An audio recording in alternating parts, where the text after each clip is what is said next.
Good morning to all of you. I, Professor B.S. Deshmukh, lecturer in Mechanical Engineering Department of Maratha Vidyaprasarak समाजास Rajarshi Shahu Maharaj polytechnic. आपण surface condenser आणि cooling tower हा unit बघतोय.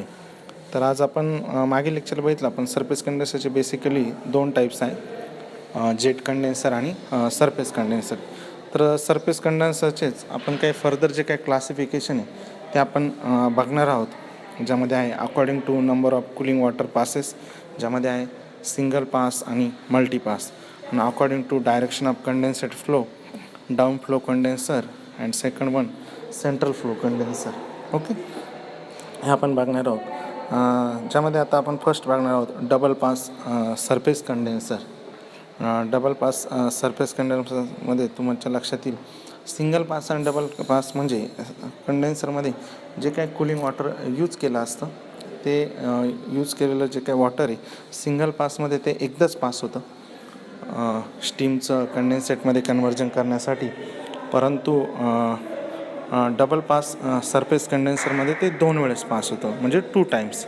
Okay, तर या ठिकाणी लक्षात येईल की जे काही डबल पास सरफेस कंडेन्सरची डायग्राम आपल्याला या ठिकाणी दिसते, त्यामध्ये जे काही कूलिंग वॉटर आहे ते बॉटम साईडकडून त्या ठिकाणी एंटर होते. त्यानंतर मध्ये आपल्याला वॉटर ट्यूब्स दिसत आहे की ज्याच्या थ्रू जे वॉटर काय होतं त्या ठिकाणी फ्लो होतं आहे. ओके, आणि टॉप साईडकडून एक्झॉस्ट स्टीम फ्रॉम टर्बाईन ही त्या ठिकाणी एंटर होते, आणि ती एक्झॉस्ट स्टीम जी टर्बाईनकडून येते ती त्या ठिकाणी एंटर झाल्यानंतर त्यामध्ये जी काही हीट प्रेझेंट आहे त्या हीटचं त्या ठिकाणी त्या स्टीमचं या ठिकाणी कंडेन्सेटमध्ये कन्व्हर्जन होतं. परंतु स्टीममध्ये प्रेझेंट असलेली जी काही हीट आहे ही हीट हे कूलिंग वॉटर जे काय त्या ठिकाणी फ्लो केलं जातं, हे कूलिंग वॉटर काय करतं त्या ठिकाणी त्यामध्ये प्रेझेंट असलेली जी काही हीट आहे ती हीट काय करतं त्या ठिकाणी ॲब्झॉर्ब करतं. काय करतं ते त्या ठिकाणी ॲब्झॉर्ब करतं, आणि त्यानंतर ॲब्झॉर्ब केल्यामुळे ह्या कूलिंग वॉटरचं हॉट वॉटरमध्ये कन्व्हर्जन होतं. परंतु बॉटम साईडकडून एकदा त्या ठिकाणी एंटर झाल्यानंतर ती लेफ्ट हँड साईडकडून राईट हँड साईडकडे पास होते, आणि त्यानंतर परत राईट हँड साईडकडून लेफ्ट हँड साईडकडे काय होते त्या ठिकाणी पास होत असते. ओके, त्यानंतर त्या ठिकाणी 2 वॉटर बॉक्स त्या ठिकाणी दाखवलेले आहेत. ओके, त्यानंतर त्या स्टीममध्ये प्रेझेंट असलेली जी काय एअर आहे ती एअर बॉटम साईडकडून ॲटमॉस्फिअरमध्ये काय होते त्या ठिकाणी एक्झॉस्ट होते, बॉटम साईडकडे एक्झॉस्ट होते. त्यानंतर त्या ठिकाणी सेपरेशनसाठी ट्यूब्स प्लेट पण त्या ठिकाणी काय केलेले आहेत त्या ठिकाणी यूज केलेले आहेत. ओके, आता आपण डाऊन फ्लो सरफेस कंडेन्सर आपण या ठिकाणी बघणार आहोत.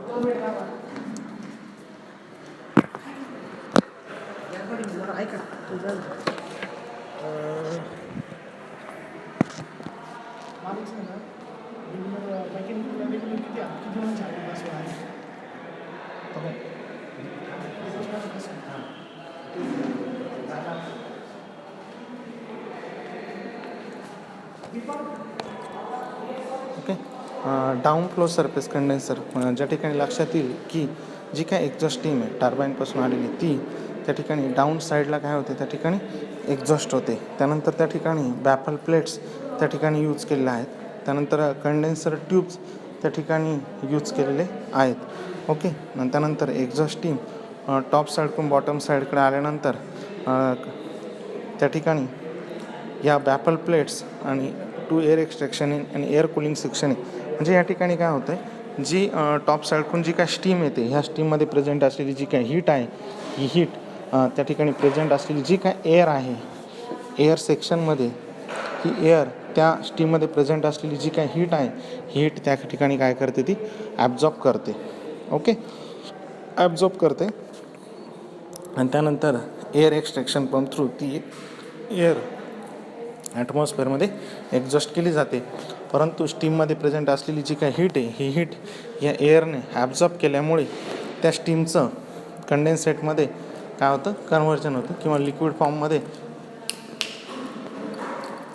कंडेन्सेटमध्ये किंवा लिक्विड फॉर्ममध्ये काय होतं त्या ठिकाणी कन्व्हर्जन त्या ठिकाणी होतं. ओके, त्यानंतर डाऊन फ्लो सरफेस कंडेन्सर दोन या ठिकाणी दिसत आहे. त्या ठिकाणी डाऊन फ्लो सरफेस कंडेन्सरचे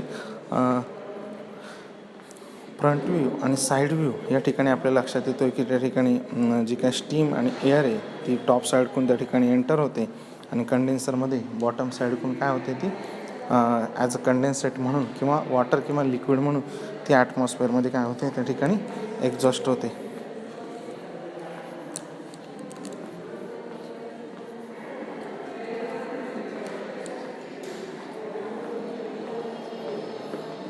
ओके, आणि त्यानंतर जी काय एक्झॉस्ट स्टीम आहे ती एक्झॉस्ट स्टीम टॉप साईडकडून त्या ठिकाणी येते आणि बॉटम साईडला काय होते मूव्ह होते त्या ठिकाणी.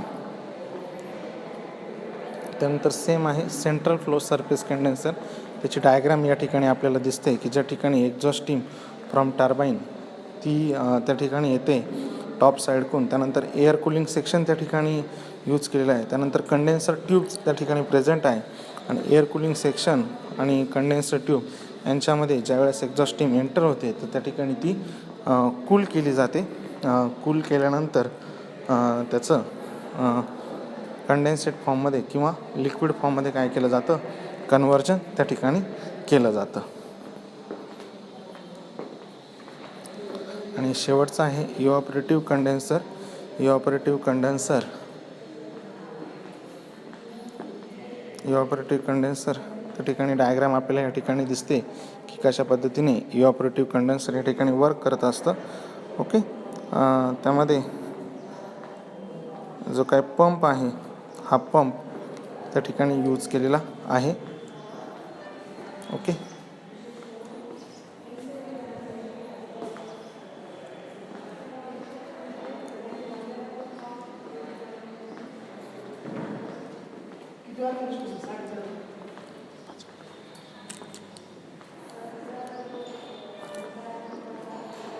की ज्या ठिकाणी आपल्या लक्षात येईल की त्या ठिकाणी कोल्ड वॉटर त्या ठिकाणी स्प्रे केलं जातं आहे आणि त्यासोबतच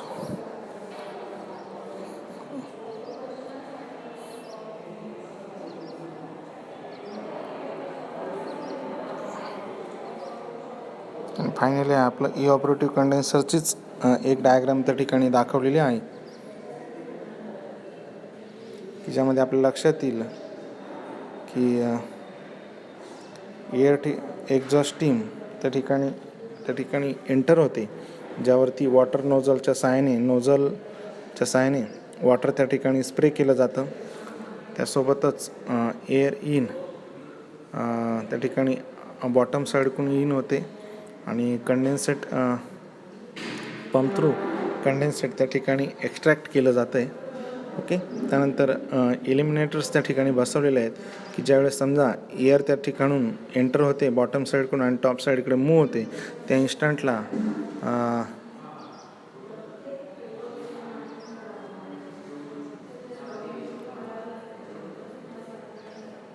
एअर त्या ठिकाणी इन होते. ओके, आणि एअर इन झाल्यानंतर ॲटमॉस्फिअरमध्ये एअर ज्यावेळेस एक्झॉस्ट होते त्या इन्स्टंटला एअर काही वॉटर पार्टिकल्स त्या ठिकाणी कॅरी करू शकते. त्यामुळे त्या ठिकाणी इलिमिनेटर्स पण काय केलेले आहेत इन्स्टॉल केलेले आहे. इव्हॅपोरेटिव्ह कंडेन्सरचे ॲडव्हान्टेजेस काय काय आहे. Simple in design and low initial cost. जी काय डिझाईन आहे ती अतिशय सिम्पल आहे आणि त्याची जी काय इनिशियल कॉस्ट आहे ती पण काय आहे लेस आहे. ओके, त्यानंतर लो कुलिंग वॉटर रिक्वायर्ड. जे काय कुलिंग वॉटर असतं ते कमी प्रमाणात त्या ठिकाणी रिक्वायर्ड असतं. त्यानंतर small capacity cooling water pump. Small capacity जो काय वॉटर पंप लागतो तो त्या ठिकाणी म्हणजे कमी कॅपॅसिटीसाठी लागतो. ओके, आणि जी काय ऑपरेटिंग कॉस्ट आहे ती ऑपरेटिंग कॉस्ट पण काय आहे त्या ठिकाणी लो आहे म्हणजे कमी आहे. ओके, म्हणजे काय तर सिम्पल इन डिझाईन. जे काय डिझाईन आहे सिम्पल आहे त्याची लो इनिशियल कॉस्ट आहे. जी काय इनिशियल कॉस्ट लागते ती लेस लागते. Low quantity cooling water required. जे काय वॉटर रिक्वायर्ड असतं हे कमी क्वांटिटीमध्ये लागतं. त्यानंतर स्मॉल कॅपॅसिटीचं कुलिंग वॉटर पंप त्या ठिकाणी रिक्वायर्ड असतो आणि जी काय ऑपरेटिंग कॉस्ट आहे ती पण काय आहे तर लेस आहे. ओके, त्यानंतर व्हॅक्यूम मेंटेन इज लेस. जो का व्हॅक्यूम मेंटेन केला जातो तो कमी प्रमाणात त्या ठिकाणी केला जातो. Due to less vacuum work done per kg of steam is less. कमी व्हॅक्यूममुळे जे काय work done per kg of steam आहे ते पण काय आहे तर लेस आहे, not suitable for medium and large power plant. जे काय मोठे किंवा मिडियम आहेत त्या ठिकाणी हा सुटेबल नाही. आपल्याला कमी जे काय स्मॉल साईज पॉवर प्लांट आहे त्यासाठी हा इव्हॅपोरेटिव्ह कंडेन्सर सुटेबल आहे. नंतर आपण बघणार आहोत सरफेस कंडेन्सर, जे आपण बघितलेलं आहे. Advantages due to high vacuum increases thermal efficiency and output of plant. High due to high vacuum increase thermal efficiency and output of plant. Condensate can be reused as a boiler feed water. जे काय condensate आहे ते काय करू शकतो आपण, boiler feed water म्हणून पण काय करू शकतो त्या ठिकाणी यूज करू शकतो. ऑक्झिलरी पॉवर रिक्वायरमेंट इज लेस. जी काय ऑक्झिलरी पॉवर आहे ती पण रिक्वायरमेंट काय आहे त्या ठिकाणी कमी आहे. Less amount of air is carried to the boiler. Less amount of जी काय हवा असते ती पण काय लागते, कमी अमाऊंटमध्ये लागते. Any kind of feed water can be use. या ठिकाणी कोणत्याही प्रकारचं फीड वॉटर तुम्ही काय करू शकता, यूज करू शकतात. Okay. Can develop high vacuum so suitable for medium and large power plant. Can develop high vacuum so suitable for medium and large power plant. Okay. त्यानंतर surface condenser disadvantages very bulky and require more floor space. Surface कंडेन्सरचे disadvantages का, very bulky and require more floor space. Okay. त्यानंतर high manufacturing running and maintenance cost. यासाठी required असणारी जी काय manufacturing आहे तीचं हाय cost आहे.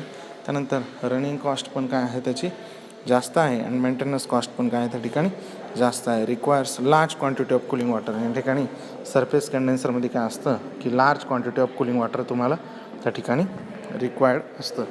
Okay. Surface condenser requirement of good surface condenser.